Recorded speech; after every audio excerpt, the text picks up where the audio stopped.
네, 여러분 안녕하세요. 2023년 7월 26일 수요일 노영의 뉴스 인사이다 시작하겠습니다.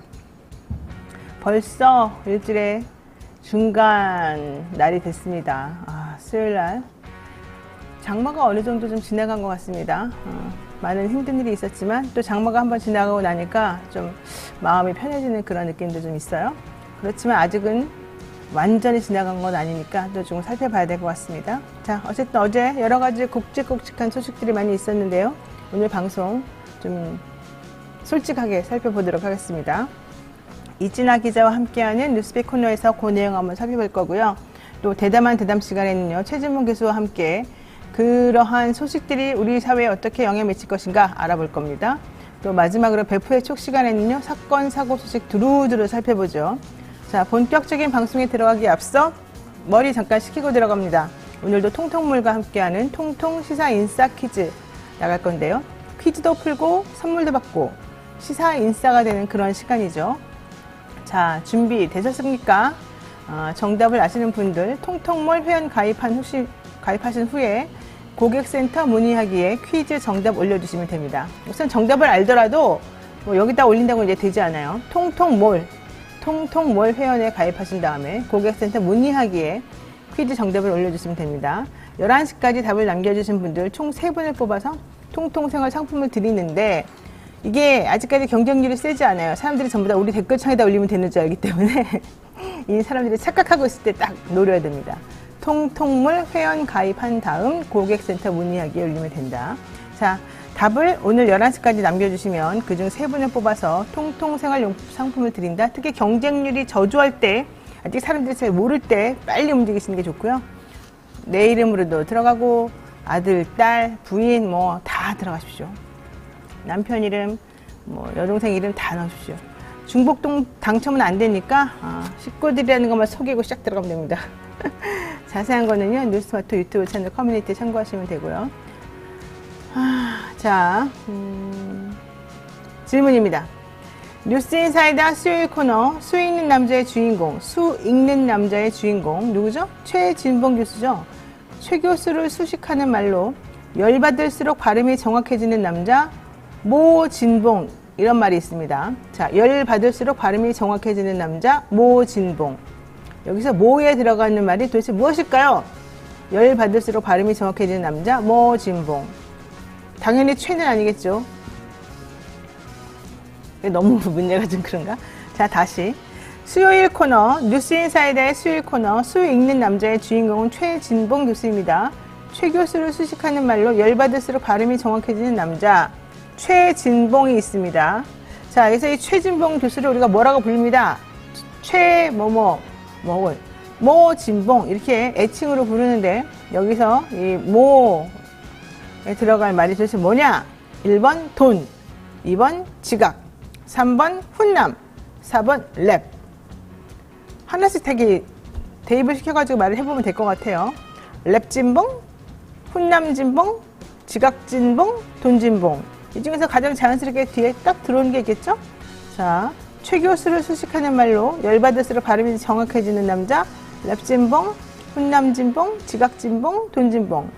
자, 번호대로 불러드립니다. 돈진봉 1번, 지각진봉 2번, 훈남진봉 3번, 랩진봉 4번입니다. 자, 번호 순서 기억하십시오. 1번, 2번, 3번, 4번. 자, 생방송 중에 궁금하신 분 있으시면은 대답해 주시기 바라고요. 자, 노영의 뉴스 인사이다 본격적으로 시작하겠습니다.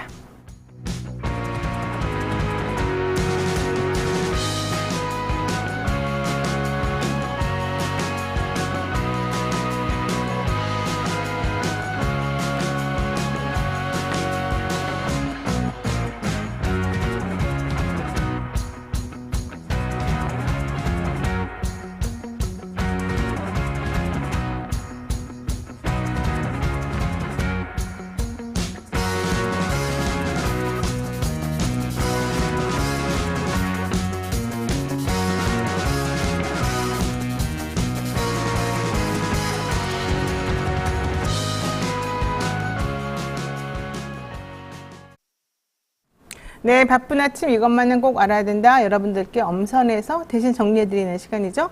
듣기만 해도 이해가 쏙쏙 되는 뉴스픽 시간입니다. 오늘도 이진한 뉴스토마토 기자 나와 있습니다. 안녕하세요. 안녕하세요. 네. 어제 헌재에서 이상민 행안부 장관에 대한 탄핵 결정이 있었는데요. 네. 어떻게 보셨습니까? 네, 일단 소식을 먼저 전해드리겠습니다. 헌법재판소가 이상민 행정안전부 장관의 12구 참사 대응이 탄핵에 이를 정도로 헌법이나 법률을 위반하진 않았다고 판단했습니다. 하지만 소수 의견은 파면 사유가 아닐 뿐 그가 공무원의 의무를 다하지 못한 것은 맞다라고 했고요. 야당은 면죄부를 받은 것은 결코 아니다라고 말을 했습니다. 네, 여당에서는 습관성 탄핵주의자냐 이렇게 네. 막 비아냥거리기도 했는데 결과적으로는 여당이 이긴 셈인가요? 그렇게 볼 수 있을까요? 근데 사실 수사나 이런 것들이 좀 이루어지지 않았기 때문에 이런 기각이 결정된 것이라는 이야기가 있는데요. 일단 조금 더 소식을 전해드리면요. 네. 9명 중 모두가 이제 기각을 결정했지만 4명의 소수 의견이 있었습니다. 일단 헌재는 피청구인이 행안부 장관으로서 재난 대응 과정에서 최적의 판단과 대응을 하지 못했더라도 재난안전법과 국가공무원법을 위반해 헌법상 의무를 중대하게 위반했다고 보기는 어렵다라고 밝혔고요. 소수 의견으로 3명의 재판관은 이 장관이 사후 재난 대응이 국가공무원법상 성실 의무를 위반하는 것은 맞다고 봤고요. 또 이들을 포함해서 4명의 재판관이 또 사후 발언 일부가 국민의 신뢰를 실추시키는 국가공무원법상 품위유지 의무 위반 행위라고 판단했습니다.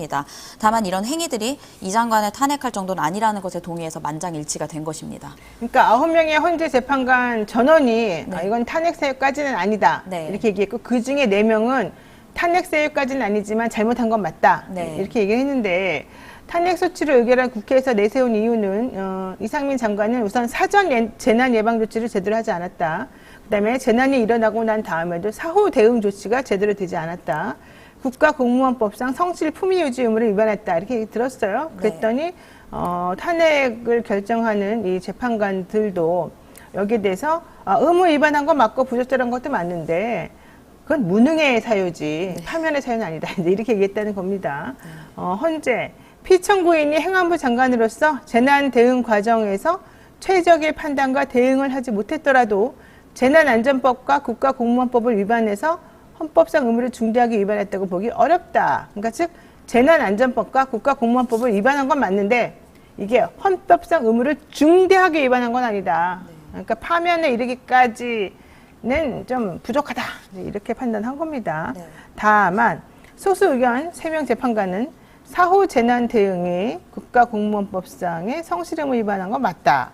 또 4명의 재판관은 국민의 신뢰를 실추시키고 국가공무원법상 사후 발언의 일부가 품위 유지 의무를 위반한 것도 맞다.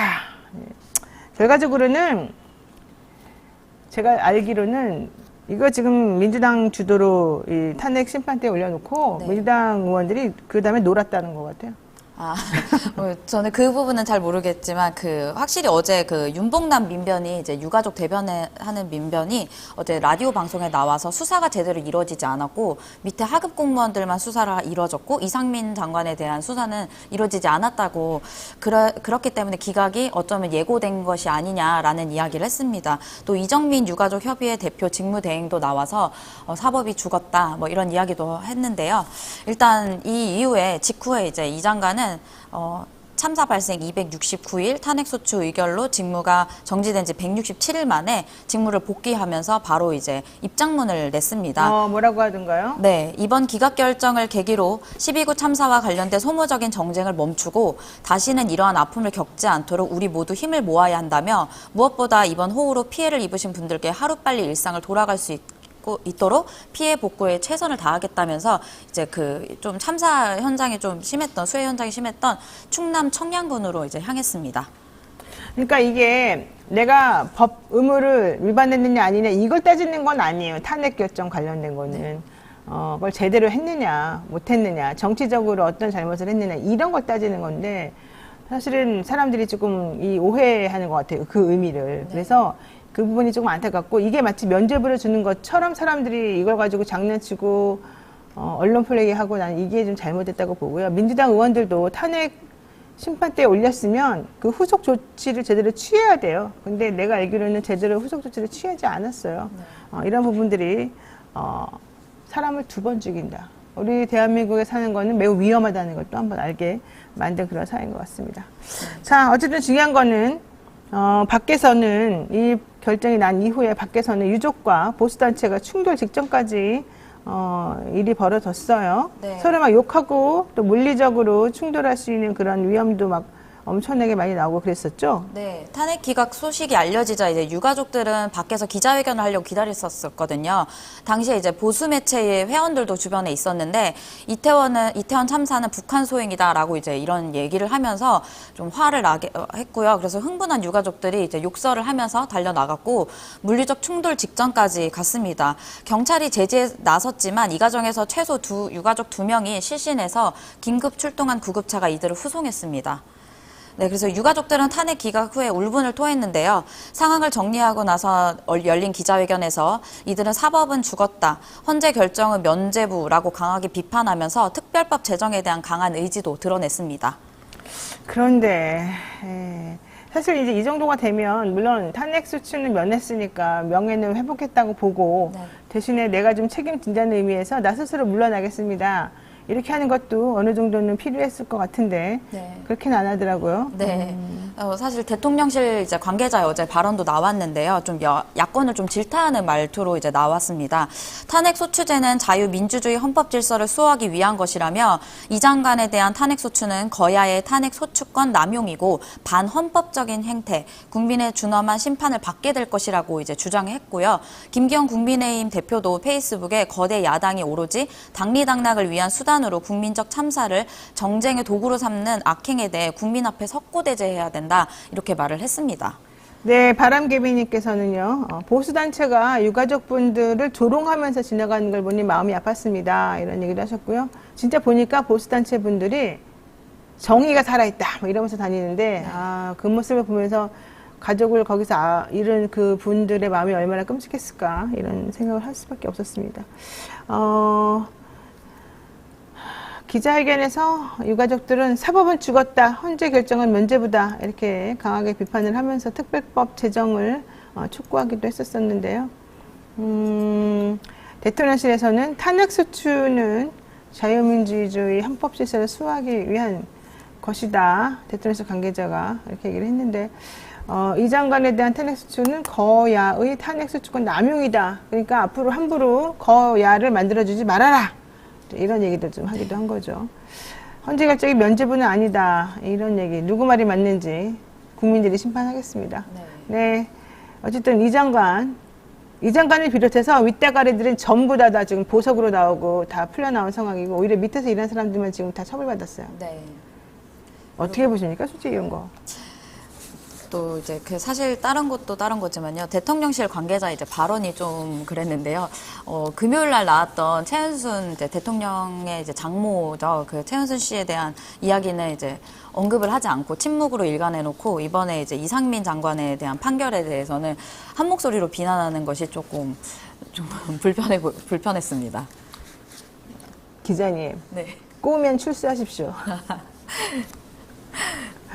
네. 권력의 정점에 올라가야 됩니다. 우리 같이 이 밑에 나무랭이들처럼 앉아있으면 안 됩니다. 네. 꼬우면 출세해야 됩니다. 자, 두 번째 보겠습니다. 네, 두 번째는 이제 이상민 탄핵 소추 관련한 이야기를 좀 더 이어가 보려고 하는데요. 이상민 행안부 장관의 탄핵 소추 국회 측 대리인단 대표이자 국민의힘 추천으로 KBS 이사가 된 이제 김종민 변호사에 대한 이야기입니다. 이분의 이제 발언이, 과거의 발언들이 굉장히 이제 좀 논란이 되면서 뒤늦게 알려지면서 논란이 됐는데요. 먼저 일본 후쿠시마 오염수 방류 반대 여론을 두고서 문명개화가 덜 된 전 근대 조선인들이라고 비난한 사실이 있었고요. 이를 보도한 MBC를 향해서는 전 근대 조선에 때를 벗지 못한 조선인이라고 하면서 친일파적 논란을 해서 이제 주목을 받았습니다. 그러니까 이상민 행안부 장관 탄핵소추 국회 측 대리인단 대표, 국민의힘 추천 KBS 이사, 이 사람 이름이 김종민입니다. 검사 출신이고요. 김종민 변호사입니다.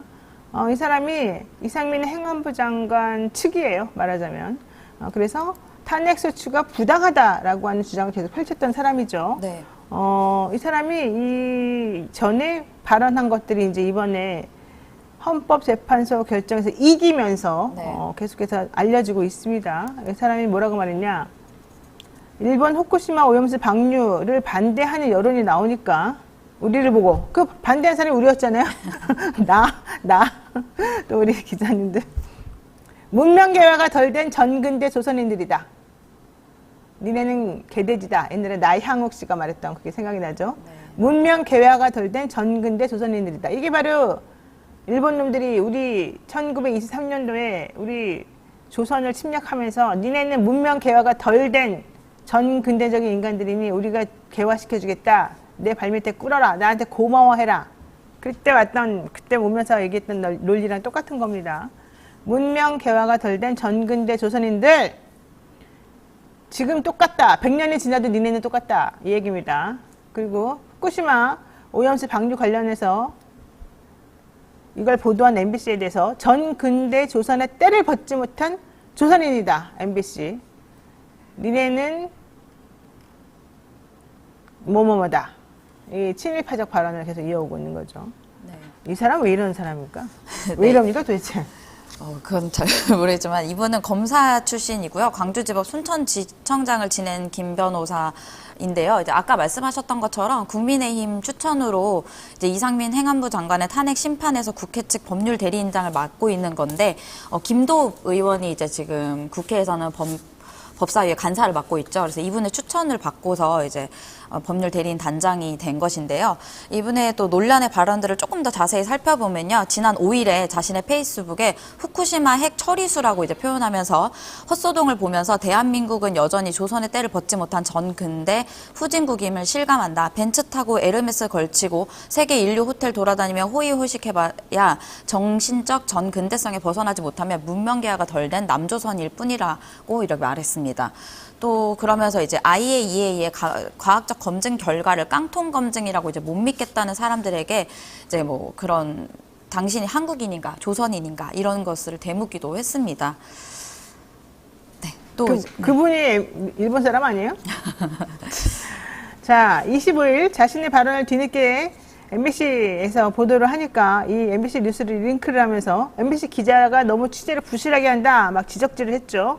뼛속까지 근대인, 문명 개화인이 되려고 근대화 공부하는 설의 포럼 이거 소개하면서 춘원 이광수의 민족 개조론, 윤치호 이야기도 했어야 된다 이러면서 또 야, 너 제대로 공부하고 이게 이렇게 또 잘난 척을 하고 있어요. 아우 정말 잘난 척 쩔어 아주 이 사람. 그렇게 공부를 잘했어요? 그렇게 잘났어요? 아유 참. 그냥 100년 전에 가서 타임슬립해서 살아요 그냥. 짜증나 아주. 또 계속해서 말씀해 주세요. 네, 이분이 또 이제 품격을 이제 운운했는데요. KBS 네. 근데 김 변호사는 이제 최근 KBS 수신료 분리징수 문제와 관련해서 야권 추천 남영진 이사장이 공론조사가 필요하다며 표결을 시도하자 책상에 올라가서 이제 또 발을 구르고 이사장 자격이 없다 이렇게 말하면서 언성을 높이는 행태를 또 보여서 미친 거 아니야? 책상에 올려서 발을 굴려요? 지금 5살짜리 애예요? 네, 논란이 됐습니다. 또 이 밖에도 이제 지난 4월에 오세훈 서울시장이 돈이문 복원을 하겠다고 이제 하자 만약 조선을 복원하겠다고 하면 똥물이 줄줄 흘러 악취가 가득한 광화문을 복원해야 한다 이런 표현을 써서 또 계속해서 논란에 구설수에 오르게 됐습니다. MBC 보도 기념으로 이광수와 윤치호를 다시 한번 읽겠다. 이광수가 누군지 대표적인 친일파라는 것 누구나 다 알 수 있지 않겠습니까? 조선인들이 아직도 전근대 조선의 때를 벗지 못하고 살고 있다. 전 근대화의 싸움이 대한민국을 위해 얼마나 중요한지 알려줘서 감사할 뿐이다. 이광수와 윤치호를 내가 다시 한번 생각해 보겠다. 민족 개조론이 지금 되게 절실하게 읽어야 될 상황이다. 윤치호의 일기 일부를 내가 그대로 옮겨보겠다. 이러면서요. 책상 위에 발을 굴고 언성을 높여가지고 난리를 치던 사람이에요. 제정신이에요. 이런 사람이 KBS 이사예요. 정말이에요, 정말? 안 부끄러워요? 검사 출신 변호사? 아이고. 그만합시다. 네, 혈압이 너무 올라가지고. 안 그래도 혈압 높은데. 자, 그만하겠습니다. 오늘 이진아 기자 수고 많으셨습니다. 네, 감사합니다. 네, 생방송 댓글 참여 계속해서 부탁드리고요. 저는 잠시 후 대담한 대담으로 돌아오겠습니다.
평가 방법이 사용되고 있어요.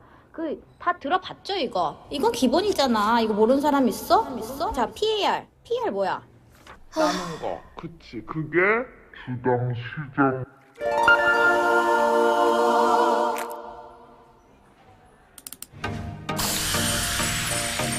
걱정 마세요.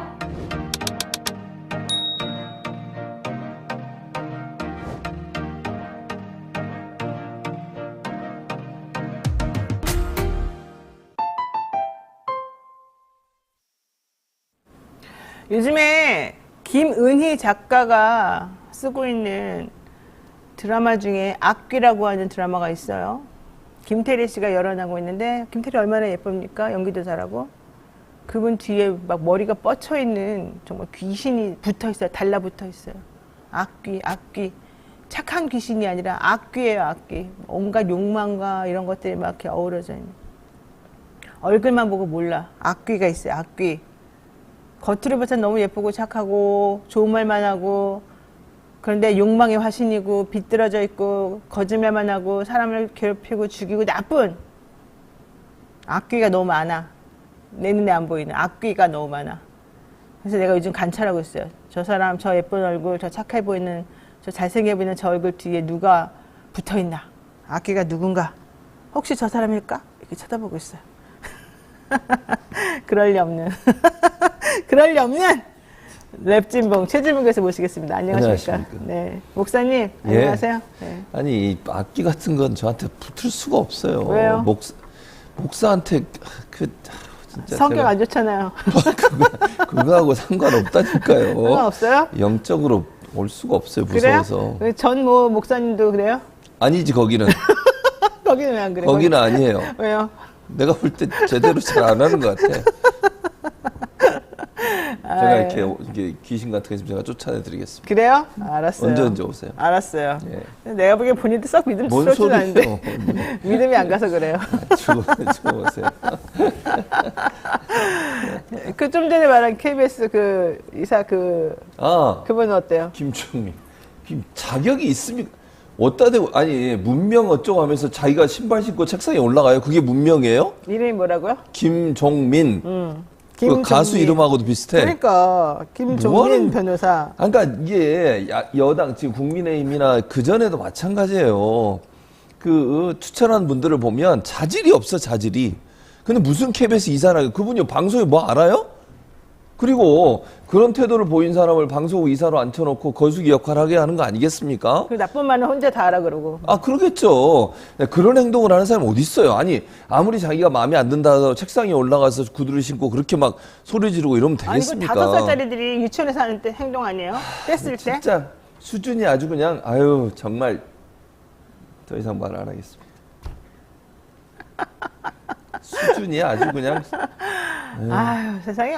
나 너무너무 놀래가지고요, 그분. 그러니까 웃기는 건 민주당이 추천한 사람들에 대해서 그렇게 비판을 하잖아요. 최민희 전 의원은 아직 임명도 안 하고. 네. 그런 행동 한 것도 아니에요. 정치적으로 어쩌고 저쩌고. 근데 아니 그러면 국민의힘이 추천한 사람들은 정치적 중립성을 지키고 있습니까? 이렇게 편파적으로 자기들 주장 다 하고 정치적으로 국민의 입장을 대변하지도 않고 그런 사람이 가서 어떻게 공영방송 이사를 해요. 아니 뭐 전문성이 있는 것도 아니고 그 사람들 무슨 방송에 대해서 전문적인 무슨 역할을 하거나 경험이 있습니까? 변호사만 하다 왔잖아요. 물론 뭐 변호사를 제가 폄하하는 게 아니고 그 분야의 전문가가 아니라는 거예요. 방송 최소한 공영방송 그 이사가 하려면 방송의 역할이라든지 방송계에 뭐 일을 했다든지 아니면 관련된 무슨 뭐 위원회를 했다든지 뭐 이런 게 있어야 될 거 아닙니까?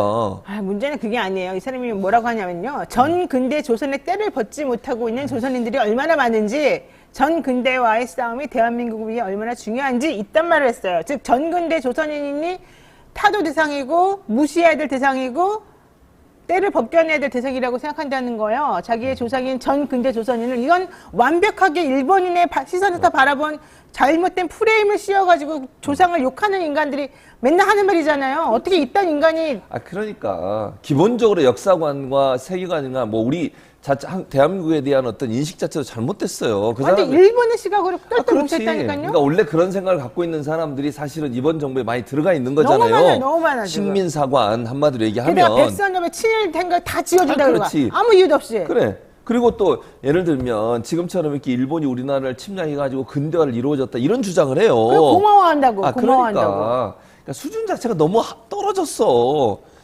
난 진짜 말도 섞기 싫어요, 진짜 그런 사람들하고는. 이게 뭐 하는 짓입니까, 대체?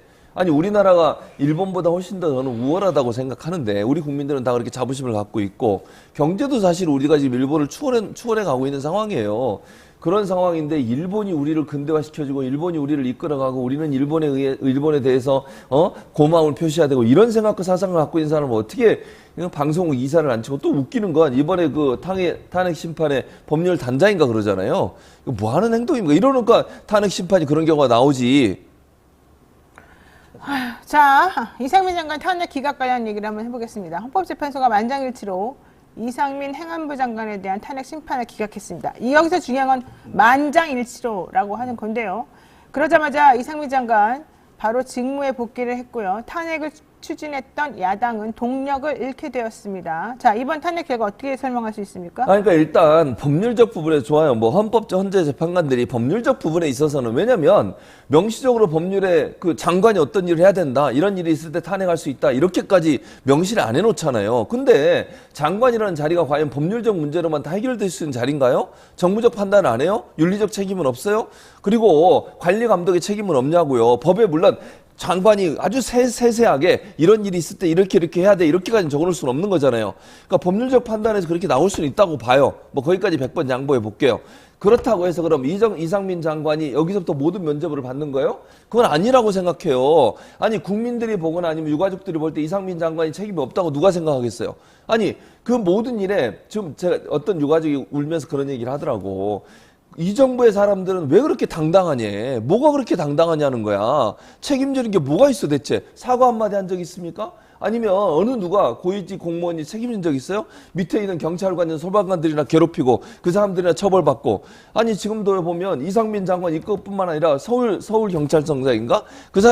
그 사람도 지금 처벌이 안 되고 있는 상황이에요. 제가 볼 때 이러다가 그 사람도 그냥 풀어줄 수 있을 것 같아. 아무 문제 없다고 불기소하고. 네. 아니 이게 뭐 하는 행동이에요? 그럼 누가 책임을 지는 거야 대체? 이렇게 엄청난 일이 일어났고 아무 죄도 없는 사람들이 길거리에서 그렇게 안타까운 죽음을 맞이했는데 그 사람들에 대한 책임을 누가 지냐고. 국가는 왜 존재하고 있는 거예요?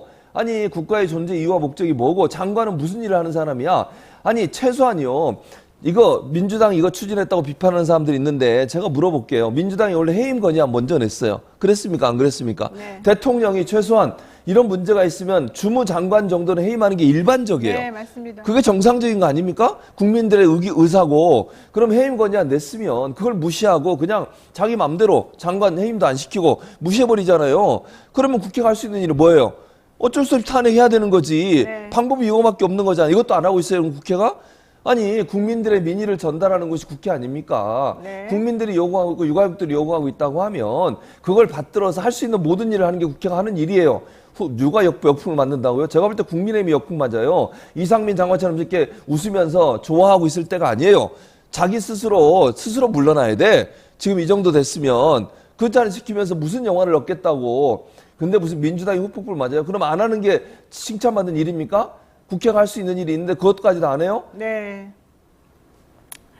자, 헌법재판소가 만장일치로 이상민 행안부 장관에 대한 탄핵 심판 기각한 것에 대해서 정무직 장관 정도를 탄핵시키는 것이 너무 어렵다. 이거는 법적으로 해석할 것이 아니라 정무적 판단을 해가지고 책임질 수 있는 자리에 있는 사람이 책임을 지지 않는 것에 대해서 개탄한다는 모습을 보여있는 것이 최소한의 도리다라는 측면에서라도 상징적으로 하는 것이 맞는데 대통령 탄핵시키는 것도 아니고 지나치게 헌법재판소가 소극적으로 행동한 거다라고 생각합니다. 저는 개인적으로. 뭐 그렇게 생각해요, 저도. 그런데 헌재 재판관의 성향이 사실은 지금 되게 많이 이 정부 바뀌고 여당 있죠. 쪽에 바뀌고. 기울어져 있기 때문에 이번에 위법하다라고 판단을 내린 4명의 재판관들 빼놓고는 사실은 정부 여당의 눈치를 안 볼 수 없는 그런 성향의 사람들이었다는 게 다시 한번 드러났습니다. 지금 정무직 장관 정도 탄핵시키는 것은 상식적으로 인용이 돼야 되는 것인데 너무 헌재 재판관들이 소극적으로 법 해석에만 치중한다든지 아니면 정말 중대한 법 위반이 있는지 없는지 몰라가지고 이런 쪽으로 하는 것인지 상당히 오히려 본인들이 정치적으로 행동한 것으로 지금 보인다. 이게 재판관들도요, 헌재뿐만 아니라 일반 재판에서도 정상 참작이라든지 상황을 판단해서 하잖아요. 법에 있지만 정말 어떤 사람이 장발장처럼 예를 들면 그런 사례가 있을 경우에 판사들이 법의 잣대 그대로만 합니까? 글자 그대로? 그렇게 하지 않습니다. 정황과 상황과 형편을 보는 거죠. 물론 법을 적용하는 과정에 있어서 동일한 법에 적용을 해야 되는 거 맞겠죠. 그러나 이거는 정치적 선언이 될 수 있다고 저는 생각해요. 물론 법이 정치를 모든 걸 판단하라고 얘기하는 게 아닙니다. 그러나 장관이라고 하는 직책을 갖고 있는 사람이 해야 될 일에 대해서는 업무와 역할 자체가 법에다 명시가 안 돼 있다 하더라도 그건 다양한 법의 어떤 근거를 통해서 해야 된다고 생각해요. 일부 소수 의원들 그런 것도 있었잖아요. 공직자로서의 업무를 제대로 하지 못한 부분에 대해서 불법적 요소가 있다는 부분도 있었어요, 분명히. 그러니까 전체 뭐 헌법이나 여기에 위반이 안 된다 하더라도 공직자윤리법이든 뭐 정부 공무원으로서 해야 될 역할에 대한 부분이나 이런 부분에서는 문제가 분명히 있다고 저는 봐요. 그래서 그런 부분에 대해서 이런 판단을 내리게 되면 앞으로도 그러면 법에만 어긋남이 없으면 그러니까 당당해지는 거야. 지금 현 정부의 고위공직자들 보세요. 얼마나 당당해요. 아니 지자체장도 그렇고 홍준표 시장도 그렇고 그런 국민들한테 비난받을 일을 해놓고도 내가 법에 무슨 잘못된 게 있냐. 그렇게 당당했었잖아요. 나중에 사과했지만. 그러니까요. 법에 걸린 거 없다. 법대로 해. 아니 이 세상이 법에 걸린 거 없으면 다 돼. 그럼 법이 그럼 모든 것 아주 그냥 세밀한 것까지 다 적어놔야 됩니까? 그게 지금 장관이 해야 될 일이에요. 대통령도 그래요. 이런 장관을 해임도 시키지 않고 계속 그 자리에 앉혀놓고 책임지는 사람 아무도 없고 지금 이렇게 되고 나면 대체 국민들은 정부의 역할이 뭐냐고 반문할 수밖에 없어요. 정부가 그거 하라고 세금 가지고 월급 받고 그 자리에 앉아가지고 대우받고 다니는 거 아닙니까? 네. 그러면 그 대우받은 정도로 어떤 역할을 해야 되는데 역할을 못한 부분에 책임을 묻지 못한다고 하면 네. 얼마나 무기력한 거예요, 국민은. 네. 나동현님, 최진봉 교수님 화 많이 났습니다. 항상 시원시원한 말씀 너무 속이 뻥 뚫립니다. 응원합니다. 말씀 고맙고 또 후원도 감사합니다. 근데 이거 한번 여쭤보겠습니다. 탄핵 이후 후폭풍이 만만치 않을 것으로 보입니다. 이태원 참사에 대한 진상규명이 어려워질 것으로 보이고 이상민식 경찰개혁 가속화, 탄핵 소추권 남용에 따른 야당 비판 등이 예상이 됩니다. 향후 전국의 전개 방향 어떻게 될까요? 저는 이게 여당이 그렇게 프레임을 몰고 가는데 그렇게 되지 않을 거라고 생각해요. 그러니까 무슨 말이냐면 국민들이 과연 여기에 대해서 동의해 줄까요? 여론이 그렇게 흘러갈까요? 저는 그렇게 생각하지 않습니다. 오히려. 그러니까 이상민 장관이나 현 정부에 대해서 책임지지 않고 사과하지 않는 윤석열 정부의 고위공직자는 대통령부터 시작해서요. 모든 고위공직자들은 비판적 여론이 높기 때문에 이게 민주당이 후폭풍으로 올 거다. 저 그렇게 생각하지 않아요. 그렇게 되는 것 자체가 저는 여론이 그렇게 흘러가지 않을 거라고 보는 거예요. 잘 아시는 것처럼 탄핵안에 대해서 여론은 대체적으로 이상민 장관의 탄핵안에서 찬성도가 높았었어요, 예전에. 그런 결과로 본다고 하면 이게 뭐 헌재에서 이렇게 나왔다고 해서 또 어제도 보세요. 아까 뭐 얘기 나누셨는데 기자분하고 어제도 그랬잖아. 그 보수 단체들이 와가지고 그 기자회견 하려고 하는 그 유가족들을 향해서 그런 못된 소리, 뭐 무서워요. 북한군이 어쩌고 저쩌고 그런 얘기까지 했다잖아요. 너무 무서워요. 국민들이 그걸 보고 어떤 생각이 들겠습니까? 그리고 그 두 분이나 실신하셨어요. 그 자리에서. 그러니까. 그분들의 모습을 보고 그거 하나도 그분들의 아픔 하나도 쓰다듬어주지 못하는 정부라고 하면 그런 결정을 한 헌재에 대해서 박수를 쳐주겠습니까? 아니면 그런 장관을 그냥 자리에 앉혀놓고 계속 잘했다 얘기하고 있는 윤석열 대통령한테 칭찬을 보내겠습니까? 저는 역풍 그쪽으로 불 거라고 생각해요, 도리어. 그리고 민주당은 이제 특별법 추진해야 한다고 봅니다. 12구 참사 특별법 반드시 만들어야 돼요. 이렇게까지 정부가 끝까지 당당하게 아무것도 잘못한 게 없다는 식으로 나온 이상 특별법 만들어서 이분들의 억울함을 풀어줘야 돼요. 정부가 뭘 해야 되는지 국회가 나서서 법을 통해서 만들어줘야죠. 법이 없어서 못했다잖아요. 그럼 법 만들어가지고 진상조사하고 책임 있는 사람 처벌하고 이럴 수 있도록 만드는 게 필요하다고 생각합니다. 대통령실에서는 민주당이 주도한 탄핵으로 인해서 이 장관의 직무가 168일이나 정지된 상황은 모두 야당 책임이다. 그래서 피해는 고스란히 국민에게 돌아갔다라고 얘기를 했습니다. 재난을 관리하고 수습해야 되는 주무부처의 장관이 부재한 상황을 민주당이 만들어냈고 정작 헌재의 판단에서는 이 장관이 재난안전법을 위반했거나 기본권을 보호할 헌법상 의무를 저버렸다고 보지 않았기 때문에 이 책임이 누구에게 있겠느냐라고 얘기를 했다는 것이죠. 민주당은 대통령 책임이다 라고 얘기를 했습니다. 그러나 여당에서는 누구 책임인지 알지? 야당에게 이런 종류의 권한을 너무 많이 줬기 때문에 이런 일이 벌어졌으니 앞으로는 국민들이 잘 판단하기 바란다 라고 얘기를 했습니다. 결과론적으로 총선을 겨냥해서 한 말이라고 판단이 되고요. 이거 안 된다. 이게 바로 여당의 어제 속내였습니다. 결국 총선을 위한다면 민주당에게 표를 주지 말아라 라는 게 바로 이번 탄핵 기각의 숨은 의미가 아니었겠느냐라는 소리였습니다. 과연 그렇게 알아듣고 그렇게 가야 된다라고 보수 유튜버들이 프레임을 잡고 깃발을 꼽고 달려나갈 것으로 보이는데 그렇게 따져나가고 달려나가는 것이 과연 맞겠느냐? 저는 아니라고 봅니다.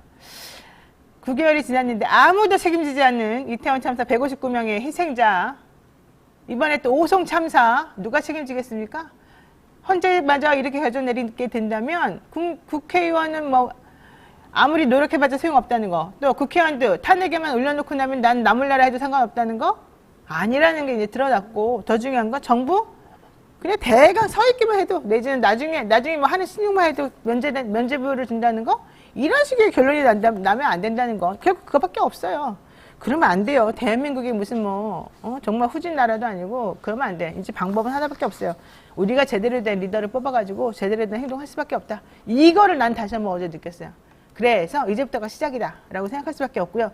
우리 아무리 최준목에서 게을러도 이제부터 정신 차리고 우리랑 같이 손잡고 열심히 하기로 마음 먹었다는 거. 뭔 게을르기, 뭔 게을르. 게을른 거 맞잖아요. 아침 새벽부터 일어나서 여기까지 왔구만. 지금 용인에서. 게을르지 않죠? 않죠? 예. 네, 좋아요. 그럼 앞으로 열심히 할 거죠? 약속해 빨리. 뭘 약속해 여기서. 게으르지 않게 열심히 할 거라고 뭔 얘기해 빨리. 소리야. 어쨌든 앞으로 특별법 제정도 하고 재발 방지나 진상규명도 하도록 열심히 할 거죠? 당연히 네.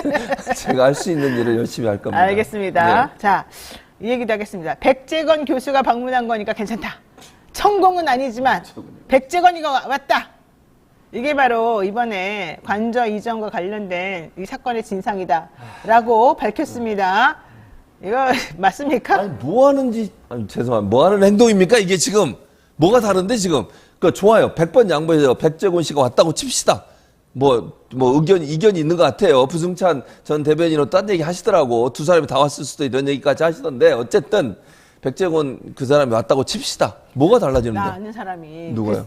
아는 사람이 네. 고위급 공무원이었는데 백재권 씨가 돌아다니면서 자기 얼굴도 봐주고 누구도 봐주고 막 그랬다는 거예요. 나보고 그 사람 종로에 사무실이 있는데 같이 가서 되게 중요한 부분이에요. 네, 저보고 보자고? 얼굴 봐달라고 너는 무슨 상이다. 진짜 그랬어요. 3년 전에. 안 가셨어요, 왜? 우리가 술 먹으면서 그 얘기를 하러 가자. 되게 잘 본다 그랬어요. 저는 그런 거 안 믿습니다. 어쨌든. 근데 제 말은 백재곤 씨가 왔든 천공이 왔든 달라지는 건 1도 없다.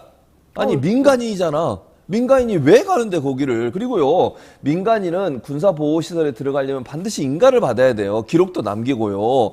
인가도 안 받고 기록도 안 남겼다면 그건 불법입니다. 법률 위반이에요. 처벌받아야 되고요. 또 하나는 이분이 가서 아니, 대통령이 관절을 어디로 할지 결정하는데 왜 민간이 가서 거기서 모르겠어요. 풍수를 보고 풍수 전문가라며 이분이. 또 어떤 데서는 얼굴 전문가라고, 인상 전문가라고 하고, 관상 전문가라고 하고, 뭔지 모르겠어요. 어쨌든, 이런 사람한테 그런 걸 맡길 수가 있는 겁니까, 대체? 아니, 지금이 21세기 과학시대. 그렇게 후쿠시마 오염수에 대해서는 과학을 외치고 주장을 하고, 괴담이라고 하더니, 이런 거 정할 때는 천공이 아니고 백재곤 씨 불러가지고 그런 거 보는 거예요? 대체 왜 앞뒤가 안 맞아? 아니, 근데 되게 웃긴 게 뭐냐면요.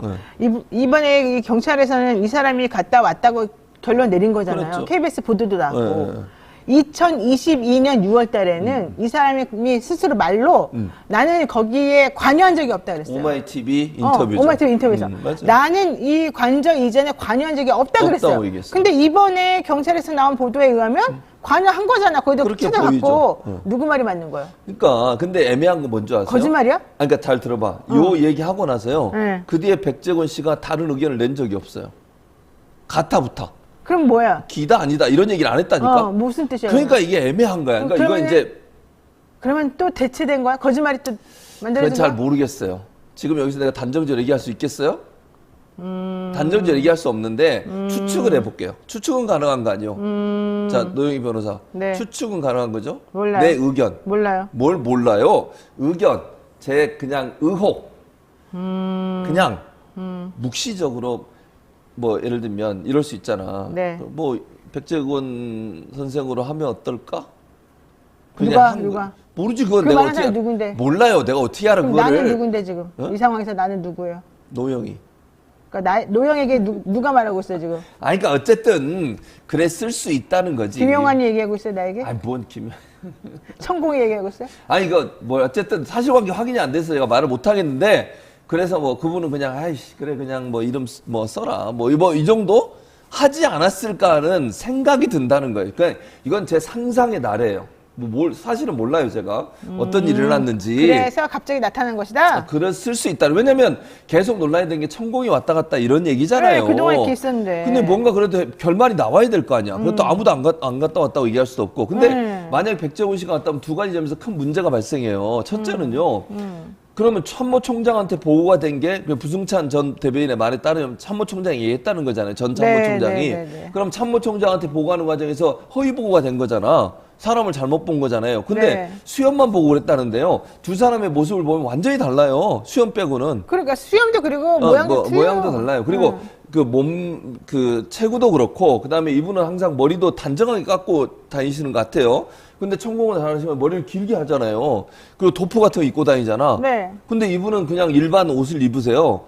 그렇다고 하면 이걸 구분 못 해요? 그건 말이 안 돼요. 그 이분을 보고 천공이었다 이렇게 얘기할 수 있다고 하는 것은 상당히 진실성이 떨어지고 최소한 참모총장한테 보고할 때는요 확인되지 않은 정보를 보고하지 않습니다. 일반적으로. 아 그래요? 그걸 아니 군에서 제일 높은 사람이잖아요. 육군에서 제일 높은 사람한테 보고하는데 허위 보고를 해요? 사실관계 확인 안 하고? 그거는 좀 이해하기 힘들어요. 만약 그랬다고 하면 그 밑에 있는 사람이 정말 잘못한 거지. 그러면 과연 처음에 부승찬 전 대변인이 들었다고 한 얘기가 거짓일까? 그럴 가능성이 낮다. 그래서 부승찬 전 대변인도 두 사람이 다 왔을 가능성이 의혹을 제기한 거잖아요. 본인도. 그러니까 뭐 보도에서는 이 백재권 씨가 왔다 갔다라고 보도가 나오니까 그게 아닐 수도 있다라고 그분이 또 의혹을 제기했어요. 두 분이 다 갔다 왔을 수도 있다. 그러니까 그 부분은 저는 또 이해가 안 되는 게 뭔지 아세요? 처음에 CCTV 얘기 나왔었죠. 그때 뭐라 그랬습니까, 경찰이? 다 지워졌다. 네네. 그랬잖아요. 네네. 근데 지금 어디서 봐온 거야, 그러면? 아니, CCTV가 없었다며요. 다 뭐 며칠 지나면 지워져가지고 내용이 없었다 그래서 확인 못 한다고 그랬다가 갑자기 백재권 씨가 등장했어. 그러니까 너무 이상하잖아요. 그것도 이상하죠. 솔직히 말이 안 돼요, 잘. 만약에 처음부터 그 사람이 있었으면 천공이 아니라 백이 왔다 그렇지, 이러면 되는 그렇게 건데. 얘기했으면 되지. 근데 그 얘기 안 하고 있다가 한참 지난 뒤에. 왜 안 말했냐 그랬더니 천공만 물어봤잖아. 그러니까 이따위로. 그게 말이 안 되잖아요. 그러면 CCTV가 있었다는 거잖아, 결국은. 그렇지. 그럼 처음에 CC가 없다고 했던 얘기도 사실은 거짓말이지. 신뢰가 떨어지는 거잖아요. 근데 신뢰 떨어진 게 하도 많아가지고. 야, 뭐 이상하다고 생각도 안 하나 봐 이러면. 그리고 민주당 백개수가 오면 괜찮은 거예요? 나 그걸 물어보고 아니 싶어요. 안 괜찮다니까요. 똑같은 민간인이에요. 그리고 뭐 좋아요. 천공은 뭐 역할이 뭐 천공은 뭐 하시는 문제는 잘 천공은 모르겠는데. 한국말을 그 한글을 모른다면서. 아 그래요? 모르니까 그 사람은 안 되고 오. 이 사람은 교육학 석박사니까 괜찮고 이런 건가요? 석박사면 괜찮아요? 풍수지리 아니 무슨 석박사. 나는 언어학 박사다 그러면 나 시켜라 나. 내가 가서 봐줄게요. 뭐 박사하면 돼요 그냥? 나는 박사도 아니니까. 박사 수료잖아. 수료는 안 돼. 수료 안 학위가 되나 봐. 있어야지. 수료는 안 되나 봐. 수료는 안 돼. 변호사는 안 되나 봐. 나한테 물어보세요. 내가 기도해 줄게 가서. 본인은 성격이 안 좋아서 안 되는. 좋아요. 이거 하나 여쭤볼게요. 남영진 KBS 이사장. 네. 방통위가 남영진 KBS 이사장에 대한 해임을 취재하고 있는데요. 법인카드 부정 사용이 이유라는 거예요. 네파토리예요. 법인카드는 네파토리야. 한 번도 기대를 벗어난 적이 없어. KBS 이사 자를 때 지금까지 법인카드 알고 다른 걸 자른 적이 거의 없어요.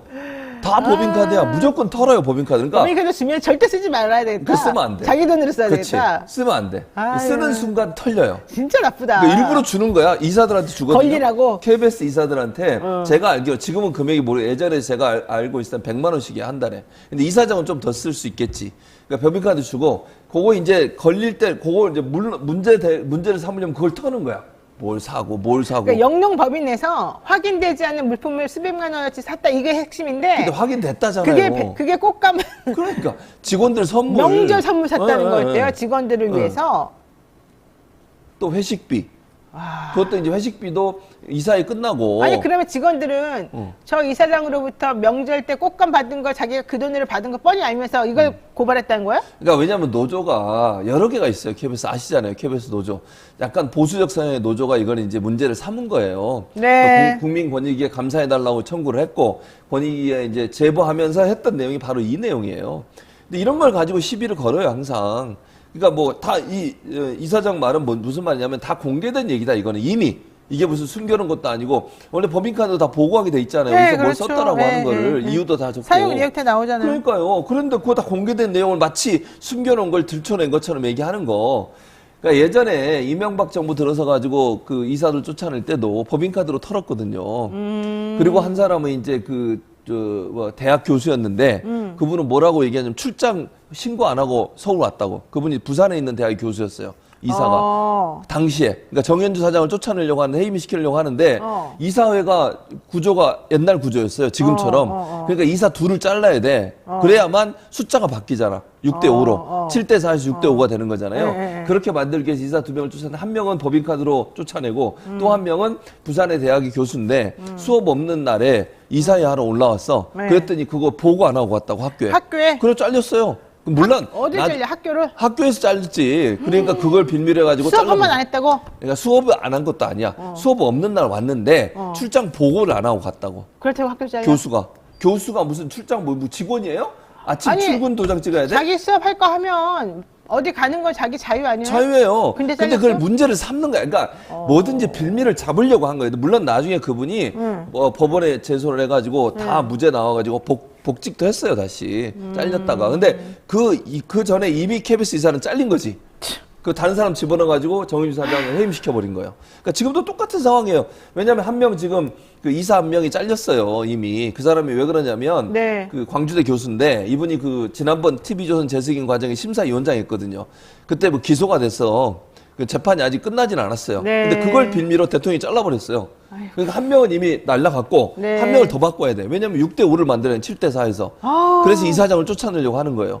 그럼 이사장을 이제 자기들이 원하는 사람, 그래서 그 먼저 쫓겨난 사람 자리에 아까 얘기했던 김종민이라는 사람이 들어가는 거잖아요. 김종민 검사? 네, 그분. 검사 출신 변호사? 네, 그분이 KBS 이사로 이제 들어가는 거잖아요. 그러니까 그렇게 해서 결국 2명을 바꾸려고 하는 시도가 있는 것 같아요. 이것도 여쭤볼게요. 지난 5월에 건설노조 간부 고 양해동 씨가 분신했을 당시에 그의 동료가 분신을 방조한 의혹이 있다면서 조선일보가 보도했어요. 그랬었죠. 그러니까 무슨 얘기냐면 그 사람이 분신하는 장면을 영상으로 찍고 있었다는 거잖아요. 분신을 막지 않고. 진짜 못됐다. 이 그렇게 취지로 얘기했죠. 조선일보에서 보도가 나갔어요. 어떻게 너는 동료가 분신하는 거를 찍고 있냐. 가서 말려야지. 이 말리지 않고 찍고 있었다. 너 일부러 자극적인 촬영을 하면서 사람들에게 보이려고 했던 게 너의 나쁜 모습이다. 이게 바로 조선일보가 우리들에게 보여줬던 하고 싶었던 말이었는데 영상이 나왔었죠. 영상이 증거다 이랬는데 네, 그랬었죠. 알고 봤더니 그 영상은 검사 측에서 제출한 영상이었다는 거예요. 검찰청에서. 그러면 맞아. 검찰청이 사람이 죽어가는데 그걸 그대로 찍고서 있었다가 나중에 증거를 보내줬다는 거잖아요. 조선일보에. 그것도 문제고 또 보세요. 저게 이제 CCTV가 검찰청에 있고 검찰청 거기 주차장이에요. 그러니까 CCTV가 찍잖아요. 그 주차장을. 네. 근데 문제는 뭐냐면 왜 저게 조선일보에게 유출이 됐냐는 거예요. 저거를 독자 제공이라고 해서 보내줬어요. 무슨 독자예요, 그 사람이? 아니, 그냥 독자라고 보내줬다니까? 그렇지. 그러니까 그게 잘못된 거지. 네. 거기 독자 제공이 아니라 검찰청 제공이 돼야 되는 거잖아요. 검찰청에서 일부러 제공해 준 건데 그렇죠. 마치 선한 독자가 제공해 준 한 것처럼. 그렇게 얘기한 거예요. 이건 잘못된 그래 거지. 놓고는 프레임을 씌워가지고 그렇지. 민노총 직원이 일부러 찍어가지고 준 것처럼. 그렇지. 그러면 자 보세요. 이거는 공무상 비밀 누설이에요. 왜냐하면 검찰청 CCTV는 당사자의 동의가 있거나 아니면 수사에 필요해서만 쓰는 거예요. CCTV를 아무한테나 막 보여주는 게 아니잖아요. 그것도 특정 언론사에 무슨 예를 들면 브리핑하면서 모든 언론사에 공개됐다면 모르겠어. 특정 언론사인 조선일보에만 어떻게 이게 넘어갔는지가 궁금한 거고, 두 번째는 이게 개인정보법도 위반이에요. 당사자한테 동의를 안 얻었기 때문에 찍힌 사람한테. 근데 그 법을 위반할 수 있는 소지가 있음에도 불구하고 조선일보라는 특정 언론사에만 내보내서 마치 양해동 열사의 분신이 뭔가 좀 동료의 어떤 그 방조에 의해서 이루어진 것처럼, 또는 뭐 노조의 어떤 투쟁력을 높이기 위해서 일부러 한 것처럼 이렇게 지금 얘기를 했잖아요, 그 당시에. 네. 그러면 여론 조작을 위해서 언론사가 검찰청이 제공하는 CCTV를 이용했다는 비판을 면치 못해요. 근데 왜 검찰청이 특정 언론사에 이걸 제공하냐고요. 주면 안 되는 거예요, 이게. 맞습니다. 자, 더 황당한 것도 있었습니다. 일본 도쿄전력이 지난 21일 해외 언론사 5곳을 상대로 오염수 처리 시설을 공개했는데 MBC랑 한겨레도 우리도 공개해달라, 우리도 취재하고 싶다 했거든요. 네. 안 된다고 배제했어요. 그렇죠. 우리를 거절했어요. 네. 조선일보까지 비판 기사를 많이 썼다는 이유로 배제하는 것은 부당하다라고 얘기를 했는데 결과적으로는 다 거절당했어요. 왜? 이런 일이 왜 벌어지죠? 그러니까 뭐냐면 조선일보는 거절당한 건 아니에요. 조선일보는 허용을 했어. 조선일보가 이제 우리를 거절한 건 부당하다고 썼다고. 그렇지, 썼죠. 네. 그것도 저는 좀 전략적이라고 생각해요, 짜고 치는 개인적으로. 거겠죠? 뭐 약간, 네. 왜냐면 자기들 안 가도 똑같이 쓸 거거든. 그렇지. 기사를. 두 기자가 동의를 안 하시는데 그렇게 쓸 것 같아. 그러니까 뭐 굳이 갈 필요가 있겠어? 그러니까 이제 그렇게 보는데 어쨌든 그걸 떠나서 이게 원래 한겨레나 MBC도 다 신청을 했어요. 그러니까 일본 무슨 언론사들 이렇게 취재를 허용하는, 그러니까 현장 취재를 할 수 있도록 신청을 받았는데, 신청을 했는데 2개만 쏙 뺀 거야. 그게 바로 MBC 한겨레예요. 이유가 뭐냐? 언론 오염수 방류에 대해서 비판적 기사를 많이 썼다고. 이게 말이 됩니까? 아니 언론이 역할이에요, 그게. 아니 이상한 사람들이네. 언론사 홍보사예요? 홍보 대행사야? 도쿄전력이 원하는 대로 기사 써줘야 돼요? 그게 무슨 언론사야? 홍보 대행사지. 그런 언론사들은 좋다고 받아주고 오염수 방류에 대해서 비판적 입장을 내고 문제를 제기하고 의혹을 제기하는 그런 언론사들은 배제를 시켰어요. 이게 얼마나 웃기는 행동입니까? 자기들이 보여주고 싶은 거나 자기들한테 긍정적인 기사를 써주거나 우호적인 기사를 써주는 언론사만 허용해 주겠다는 거잖아요. 네. 이런 못된, 그게 바로 언론을 제대로 모르는 거예요. 언론사가 자기들 원하는 입맛에 맞는 기사를 써주길 바라는 태도 아닙니까? 네. 그건 언론이 아니에요. 그거는 홍보 대행사지. 알겠습니다. 도쿄전력의 홍보 대행사로 전락한 이번에 취재를 허용받은 뭐뭐뭐뭐뭐 이렇게 할까요? 아니 그렇게 하면 안 되지. 그렇게 하면 안 돼요? 그건 퉁쳐서 얘기해. 퉁쳐서 얘기할까요? 뭐뭐 얘기하지 말고 그런 언론사들을 허용하는 일본 도쿄전력이 문제고. 그러면 조선일보는 이번에 허용된 거잖아요. 허용됐죠. 네. 근데 자기들 홍보 대행사로 면피하려고. 전락한 아니 근데 뭐 자기들 중에 하나로. 근데 문제는 자기들 이거 면피하려고 기사를 썼잖아. 이렇게 자기들 안 가겠다고. 그러니까 뭐라고 할 수가 없잖아 지금. 어쨌든 뭐 중에 하나로 인정받은? 아니 근데 도쿄전력은 조선일보 취재 오세요 했는데 조선일보에서 우리도 안 갈 거야 이래버리니까. 야 이거 참. 노영의 뉴스 인사이다. 최진만 성공회대 교수 여기까지 하겠습니다. 네. 네. 감사합니다. 뭐 중에 하나로. 뭐 중에. 고맙습니다. 감사합니다. 네, 여러분 잠시만 기다리시면 배상훈 프로파일러 함께 돌아오겠습니다.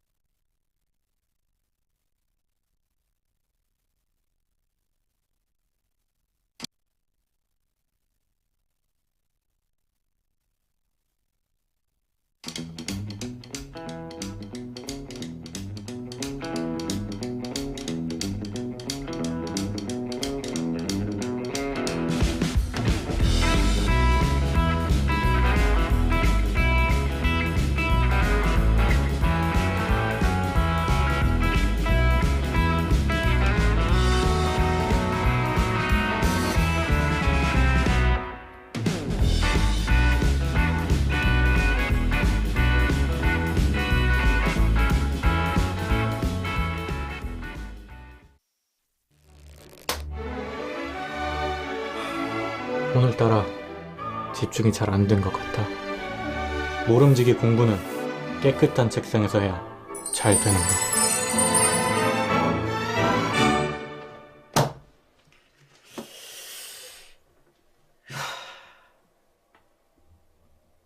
피곤한데 내일 할.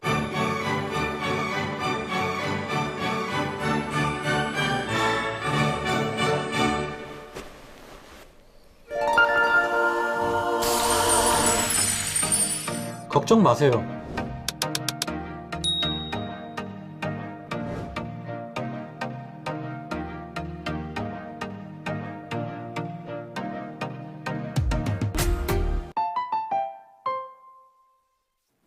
네, 한 주 동안 떠들썩했던 사건, 사고들을 짚어보는 그런 시간입니다. 배프의 촉 시간인데요.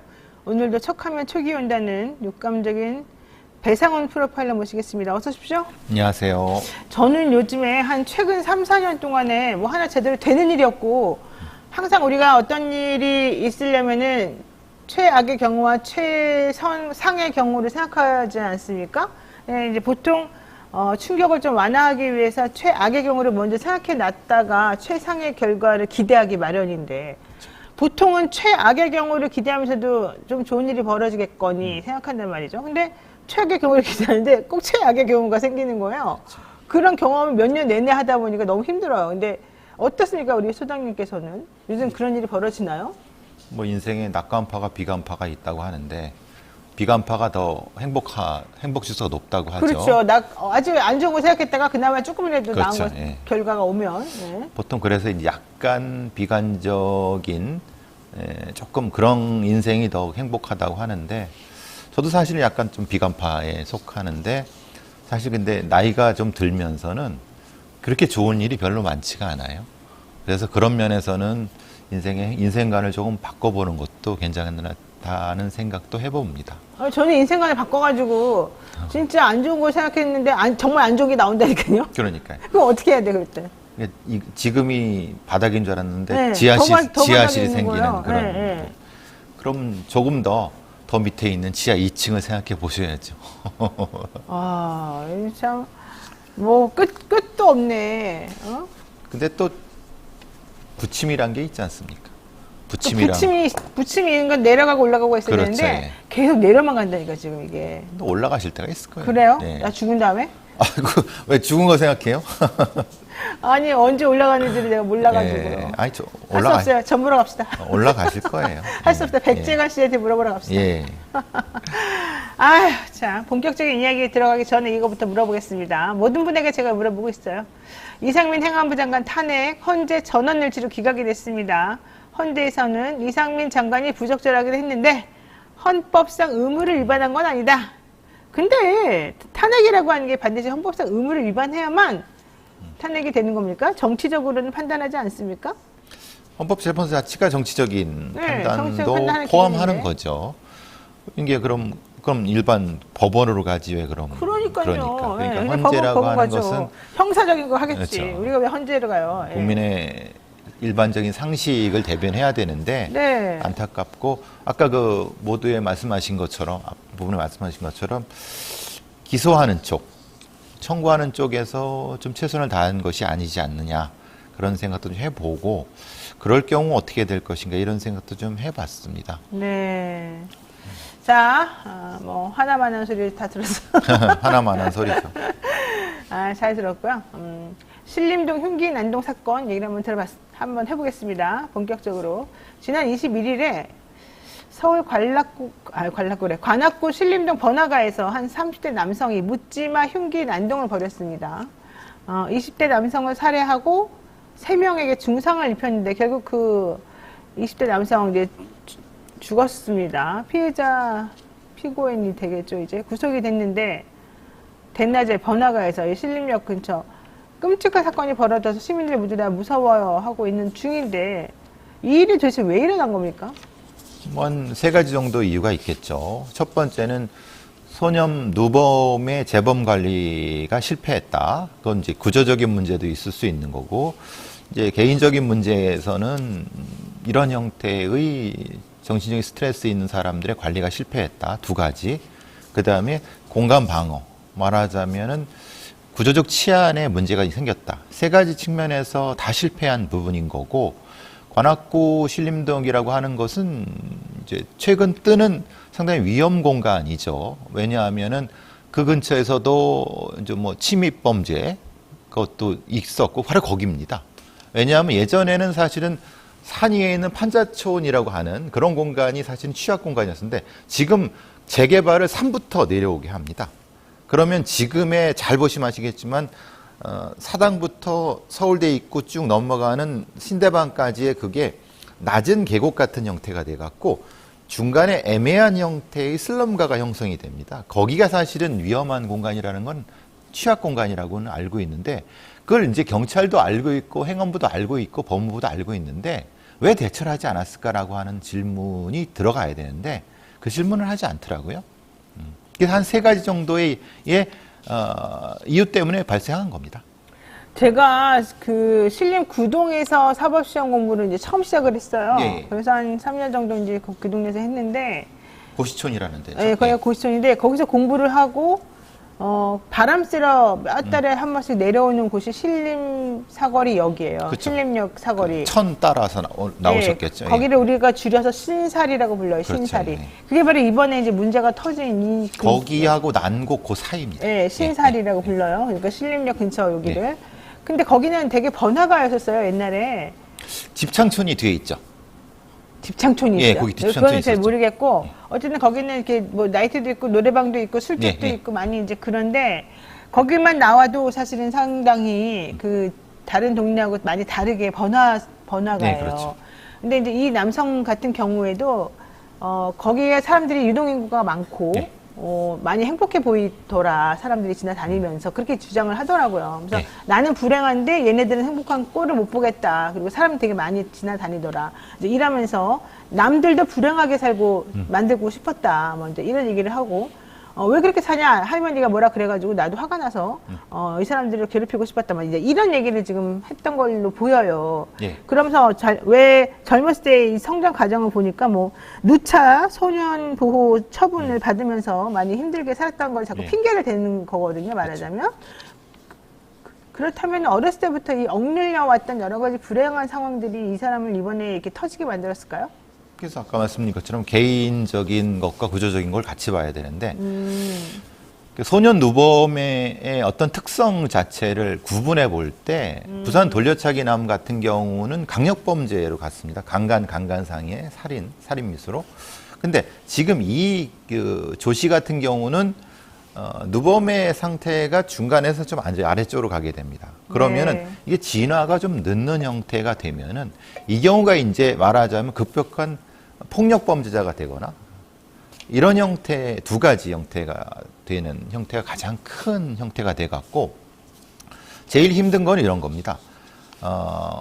왜 나만 이럴까라고 하는 것이 근데 사실은 조씨 같은 사람들이 많습니다. 그래요? 그죠? 왜냐하면 신림역 근처에 가보면 그런 분들이 꽤 많아요. 왜냐? 이 사회에서 실패하고 지금의 상당히 어떤 어려운 경제 여건에서 어렵게 사는 분들 굉장히 많습니다. 그렇죠. 그런데 자기만 그럴 거라고 생각하는 것은 당연하게도 중간에 어떤 이유가 있었겠죠. 그걸 이제 범죄학에서는 이제 어서로티 킬링이라고 합니다. 권위살인자라고 하는 것은 자신의 불행을 제도적인 탓을 하는 겁니다. 근데 제도적인 것도 있을 수 있습니다. 그래서 그것을 어서로티 킬링이라고 하는 거, 그 머더란 얘기를 안 하고 킬링이라고 쓰는 것은 뭐냐면 나의 분노를 누군가한테 쏟아내는 건데 그 대상이 특정되지 않을 때는 킬링이라고 합니다. 그걸 이제 보통 특정됐을 때는 머더라고 하는 부분인 거고 그래서 이제 이 사람이 특정되게 20대라든가 자기랑 비슷한 사람을 공격했다는 것을 킬링과 머더의 사이가 있는 거고 형태적으로는 스프리 머더라고 합니다. 집단살인이라고 하죠. 그래서 이제 이런 형태가 나타나는 거고 우리나라 같은 경우는 조선 가정에서 많이 나타납니다. 이 친구도 아마 이 사람도 아마 조선 가정 형태가 나타나는 건 왜 그러냐면 도덕적인 규범이 붕괴되는 경우가 제일 많습니다.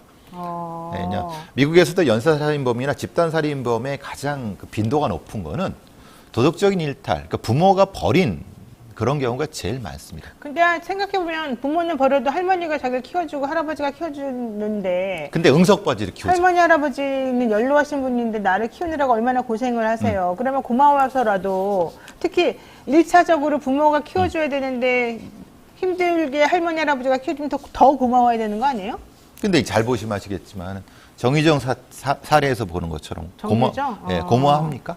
아니죠. 그러니까 왜 안 고마워요? 왜냐하면 일종의 이제 거울 효과가 나타나는 건데 나도 저 사람처럼 불행하게 사는 것이 내가 너무 싫다라고 해서 아주 소수 사례지만은 자기 증오가 나타나서 자기하고 비슷한 사람을 죽이게 되는 형태가 나타납니다. 그러니까 두 가지가 나타나죠. 정의정과 지금 조씨의 사례가 비슷한 거는 그 부분인 거고요. 차이점은 안쪽 공격과 바깥쪽 공격이죠. 정의정은 끌어들여서 공격한 거고 조씨 같은 경우는 바깥에서 공격한 거고 형태적으로는 차이가 분명히 있습니다. 근데 동기적으로는 비슷할 수 있습니다. 그래요? 네. 그러니까 범행 당일 12시경에 인천 서구에 있는 자택에서 택시를 타고 금천구에 있는 할머니 집에 도착했다. 마트에 들어가서 흉기 2개를 훔친 뒤 택시를 타고 범행 장소로 이동했다. 그러니까 아예 집에서부터 흉기를 가져온 건 아니네요.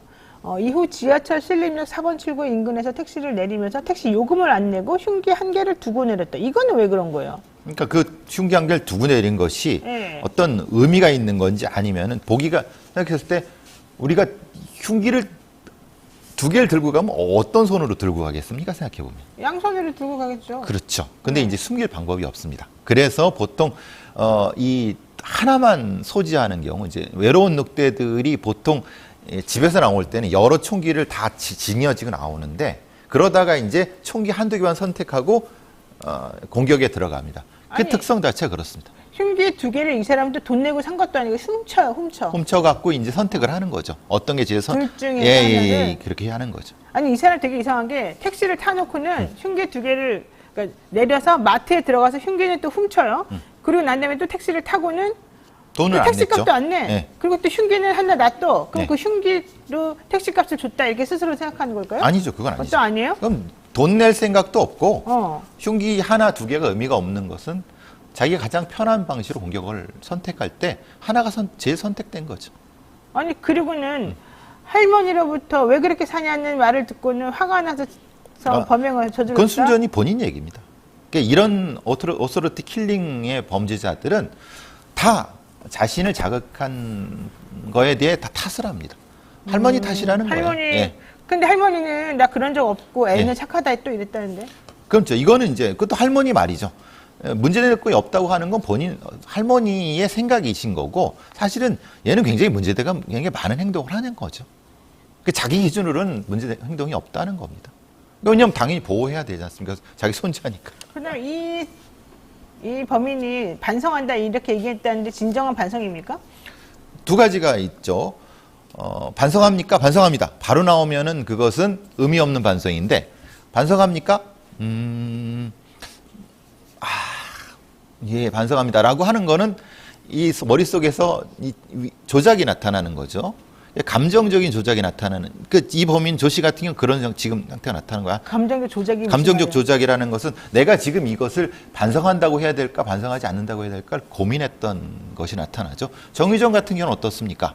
바로 반성한다고 했지 않습니까? 미안합니까? 미안합니다. 라고 말하잖아요. 그럼 누가 더 반성하는 거예요? 둘 다 반성하지 않는 거죠. 둘 다 반성 안 하는 예, 거예요? 반성하지 않는데 어떤 측면에서 반성하지 않는 것. 아무 의미 없이 그러니까 정유정을 사이코패스라고 하는 것은 얘가 여기엔 생각이 전혀 없구나라고 보는 거고 얘는 생각이 있구나. 그래서 분노 범죄자라고. 사이코패스와 분노 범죄를 분리하는 이유가 바로 그 단계입니다. 삼각산 다람쥐님께서 정유정은 사건 터지자마자 신상 공개 바로 했는데 왜 이 사람은 얼굴 공개 안 합니까? 이랬는데. 그거는 신상공개위원회가 이 경우는 이제 휴일이 껴갖고 넘어간 거고 정유정은 그게 안 꼈기 때문에 그런 겁니다. 그거는 차이가 없습니다. 어제 경찰은 피의자에 대해서 사이코패스 진단을 진행할 예정이었는데 피의자가 나 감정이 너무 복잡해서 지금 못해요. 그러면서 검사 거부했어요. 이건 뭡니까? 본인은 거부할 수 있고 우리나라 법상으로는 그걸 강제할 수가 없습니다. 그러면 사이코패스 진단 거부합니다. 그러면 아예 못해요? 못하는 거죠. 근데 할 수는 있는데 경찰이 안 하는 거죠. 그러니까 제가 지금 이 사이코패스 검사를 하겠습니다라고 하면 나 하기 싫은데요. 그러면 못하는 건데 그래도 검사는 할 수 있습니다. 그런데 본인이 명시적으로 거부하면 할 수는 있지만 쓰지 못하는 거잖아요. 그래요? 예. 그러면은 이 사람은 사이코패스일 것 같아요? 어떤 것 같아요?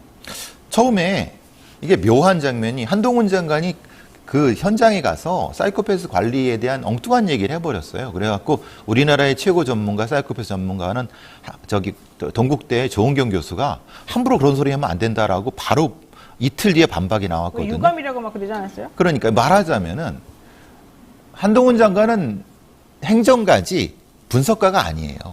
지가 죄송합니다. 본인이 뭘 한다고 이게 사이코패스라는 단정을 내립니까? 왜냐면 이거는 검사 결과에 따른 판단을 해야 되는 거지.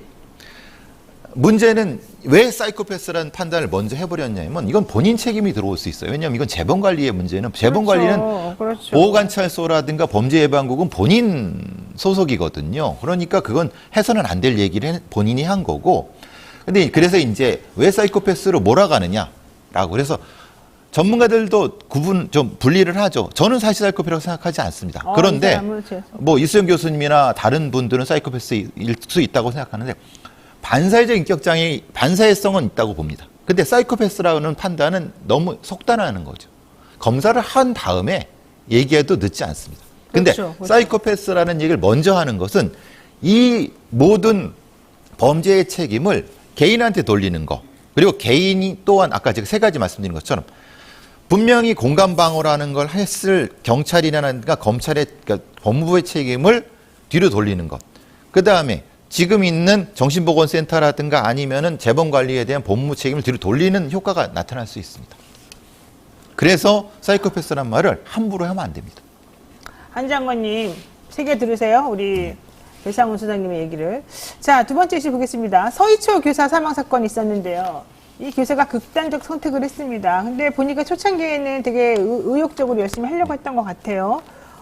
근데 교실에서 이런 선택을 했어요. 이거 상당히 의미가 있다고 저는 생각하거든요. 그렇죠. 무슨 의미가 있을까요? 극단 선택하는 분들의 유서가 안 나오는 이유는 그겁니다. 일기장은 있었다는. 그렇죠. 보통 많은 분들 80% 이상이 그 유서를 쓸 수가 없는 형태입니다. 왜냐하면 쓸 수조차 없는 감정 상태인 거예요. 그럼 그 감정 상태를 표현하는 방법이 공간과 수단입니다. 내가 어디서 선택했다. 그걸 의미죠. 네. 내 여기서 가장 힘들었다. 네. 그리고 어떤 방법도 똑같다. 그래서 이제 그 얘기가 되는 건데 처음에 나왔을 때는 뭐 창고라는 얘기도 나왔는데 거기가 가장 본인한테 이런 선택하는데 가장 의미 있는 장소라고 선택한 거죠. 그 창고가 왜 나왔냐면 이 교실이 너무 과밀학급이어가지고 창고랑 교실을 이렇게 같이 그렇죠. 그렇게 돼서 써서 나온 거죠. 했다는 거잖아요. 그러니까 뭐 중요한 건 아니고 어쨌든 같은 맥락이죠. 어쨌든 예. 교실에서 이런 일이 벌어졌다는 얘기고 중요한 건 선생님이 교실에서 아이들이 수업을 받을 바로 그 교실에서 그런 일을 했다는 건데 다행히 아이들이 등교하기 전이라서 아무도 못 보긴 했지만 관리인이 더 중요한 건 아이들이 계속 그 수업을 그 교실에서 받고 있다는 게 핵심이고 예. 그 다음에 선생님이 일기장에 계속 그와 같은 내용을 썼다는 거잖아요. 그렇죠. 예. 그러면 선생님은 아이들이 자기의 힘든 거를 알아주기를 바래서 거기서 그랬을까요? 알아주기도 바랬고 그리고 가장 그게 어쨌든 자신의 죽음의 원인이라고 아이들이 생각했던 거죠? 예, 그렇죠. 아이들도 생각하고 그게 보통 이런 경우는 약가 감정이 많이 나타납니다. 제가 보기엔 학부모, 선생, 아이들, 동료 다 자기의 죽음의 원인이라고 생각했던 원인이라고 생각했지만은 또 이쁜 아이들이라고 생각도 했고 그게 이게 보통 하나의 감정으로 나타나지는 않습니다. 막 양가 감정이 막 섞여 버리는데 어쨌든 그 모든 감정 상태가 이분을 죽음으로 본 거죠. 그 정부에서는 학생 인권 조례 때문에 뭐 어쩌고 저쩌고 이러는데 그게 그건 말도 안 되는 조례랑 소리입니다. 상관이 있는 겁니까? 아니, 말도 안 되는 소리입니다. 만약에 그런 소리를 하려고 했으면 교육부나 교육청이나 학교나 당국에서 뭘 했냐면 교사가 그만큼 힘들었을 때 어떤 조치라든가 교권 추락에 대한 어떤 걸 했다고 하면 그런 소리를 할 자격이 있죠. 그런데 분명히 악성 민원이 들어오고 지금 고소당하고 이런 것들이 다 벌어지고 있음에도 불구하고 여러 가지 보호 조치들을 안 했지 않습니까? 그러고 왜 그딴 소리를 합니까? 그렇죠? 말도 안 되는 소리죠. 아이고. 물론 학생인권 조례가 그 일부일 수 있습니다. 그래서 그거에 대한 개정 논의라든가 이런 것을 토론을 할 수 있습니다. 근데 그걸 하나로 몰아갖고 하는 거는 그건 너무 심하죠. 자, 하나만 막간으로 여쭤보겠습니다. 이번에 금쪽이 상담소라고 오은영 박사가 뭐 예. 하도 오랫동안 하던 게 있어요. 저는 사실 그 상담 내용 믿지도 않지만 저도 신뢰하지 않습니다. 솔직히 그 정도 뭐 한 번 해가지고 네. 아이가 고쳐진다는 거 말도 안 되고 그 방침을 신뢰도 안 합니다. 무슨 말 한마디 해가지고 애가 하는 걸 다 오냐오냐 해가지고 고쳐지는 게 말이 안 되거든요. 근데 저는 그냥 방송이니까 그냥 사람들에게 그렇게 하나의 가이드라인 제공 정도로만 이해를 했는데 이번에 이제 그 일이 터지고 나니까 지금 문매를 맞고 있거든요. 그렇죠. 오은영 박사가 하는 그런 종류의 뭐 금쪽이 상담소 같은 그런 것은 가능한 얘기예요? 말도 안 되죠. 그 서청석 박사가 지적을 했죠. 지적하셨죠. 네. 한 번에 되는 게 어딨냐. 네, 그렇죠. 사실 그리고 불가능하기도 하고. 불가능하고 그러면은 그 제작진이나 오은영 박사도 조심했어야 된다. 그러니까 특정한 사례에서 아주 특정한 사례에서 될 수밖에 없고 그리고 아주 잠깐의 그 정도 모습 그렇죠. 보여줄 수도 있지만 또 장기적 건 아니잖아요. 안 되고 그리고 네. 그렇다고 하면은 적어도 일정 정도 그런 면에서는 본인들이 조심했어야 되는데 오히려 거꾸로 막 사례를 굉장히 확장하지 않습니까? 그러니까 모든 거에 적용될 수 있다라고 해버리니까 이게 시사가 예능화돼 버리는 겁니다. 그렇죠. 실제로는 사실은 예능인데 시사로 가장을 해갖고 예능으로 돈 벌어먹는 거지 마치 않습니까? 만능 해결인 것처럼. 그렇죠. 예. 그러니까 흔히 말하는 지식인이 흔히 말하는 전문가들이 조심해야 되는 부분이라고 봅니다. 왜냐하면 자기가 가진 지식은 되게 깊고 좁습니다. 그렇죠. 그건 되게 전문가예요. 근데 이걸 이용해 먹으려고 하는 방송쟁이들 앞에 있어. 방송쟁이들은 이걸 가지고 돈벌이를 하려고 합니다. 거기에 대한 걸 전문가인 본인들이 정확히 그 윤리의식이 있어야 되는 거예요. 윤리의식을 망각했을 때 본인도 그냥 소위 말 날라리 사이비 전문가가 될 수밖에 없는 겁니다. 맞습니다. 그 본인이 본인을 그렇게 통제하지 못하면은 오영이라는 사람도 그냥 소구되고 그냥 할 뿐입니다. 네. 왜 그거를 모르시는지 저는 안타깝습니다. 맞습니다. 자, 해피 JM님께서 또 다른 기간제 교사분들 사망했는데 그건 이슈화 되지도 않아서 또 유가족분들께서 네. 더 속상해 하시더군요. 정말 속상합니다. 안타깝습니다. 네, 안타깝습니다. 네, 지금까지 배상훈 프로파일러와 함께 이야기 나눠봤습니다. 오늘 말씀 고맙습니다. 감사합니다. 네, 자, 노영의 뉴스 인사이다. 저희가 준비한 내용 여기까지고요. 여러 가지로 마음 아픈 소식도 많이 전해드렸는데 또 마음 추스리시고 오늘 하루도 또 행복하게 잘 지내시길 바라겠습니다. 내일은 신장식 김필성 변호사와 함께하는 이슈 삼아 있는 날입니다. 여러분 모두 행복하게 지내시고요. 영친이 여러분 내일 아침 7시 30분에 다시 뵙겠습니다. 고맙습니다.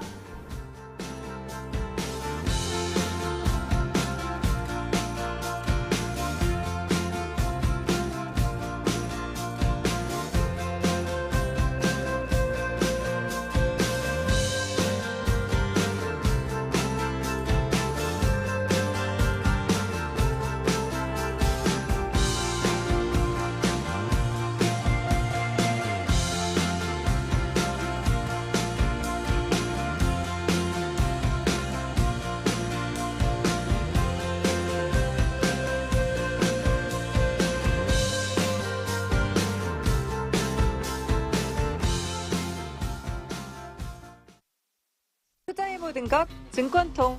모든 자산을 실시간으로 확인하고 흩어져 있는 정보를 한눈에 볼 수 있어요. 선택이 어렵다면 스케치 서비스를 이용해 보세요. 투자로 고민하시는 당신에게 증권통.